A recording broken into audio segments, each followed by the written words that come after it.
வணக்கம் மக்களே. நம்ம தினமும் யூஸ் பண்ற கரண்ட்னா என்ன? வாங்க நம்ம ஊரு திருவிழா சமையலற ஸ்டைல்ல பார்க்கலாம். நம்ம போன்ல இருந்து கிரிக்கெட் ஸ்டேடியம் லைட் வரைக்கும் இந்த கண்ணுக்கு தெரியாத ஹீரோ தான் எல்லாத்தையும் இயக்குது. எல்லா எலக்ட்ரானிக்ஸ் பொருளோட இதயமே சர்க்கியூட் தான். இது கரண்ட் போறதுக்கான ஒரு க்ளோஸ்ட் ரோட் மாதிரி. முதல்ல நமக்கு தேவை பேட்டரி. அது கொடுக்கிற அந்த தள்ளு விசை, அந்த புஷ் தான் வோல்டேஜ். அந்த ரோடுல போற பாயாசம் மாதிரி தான் எலக்ட்ரிக் கரண்ட், அதாவது சார்ஜ் ஆன துகள்களோட ஓட்டம். ஒரு செகண்ட்ல எவ்ளோ வேகமா பாயாசம் போகுதோ அவ்ளோ கரண்ட். இத ஆம்பியர்ஸ்ல அளப்பாங்க. ஆனா கண்ட்ரோலே இல்லாம கரண்ட் போனா ஆபத்து. அதனால இந்த ஓட்டத்தை குறைக்க ரெசிஸ்டன்ஸ் தேவை. இந்த தடை சில சமயம் சூட்ட உருவாக்கும். பழைய குண்டு பல்பு இப்படிதான் வெளிச்சம் கொடுத்துச்சு.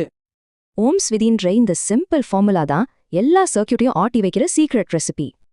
சரி, இந்த சர்க்கியூட்ல 2 வகை இருக்கு. ஒன்னு சீரீஸ், இன்னொன்னு பேரலல். வாங்க பார்க்கலாம். சீரீஸ்னா ஒரே நீளமான கியூ மாதிரி.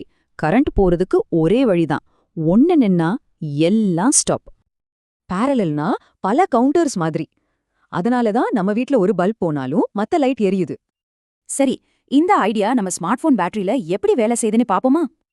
உங்க போன் பேட்டரி ஒரு கெமிக்கல் ரியாக்ஷனை வச்சுதான் கரண்ட்டை உருவாக்குது. அவ்வளவுதான் விஷயம். அப்போ மின்சாரம்னா என்ன? சிம்பிளா சொன்னா ஒரு கண்ட்ரோல் ஃப்ளோ.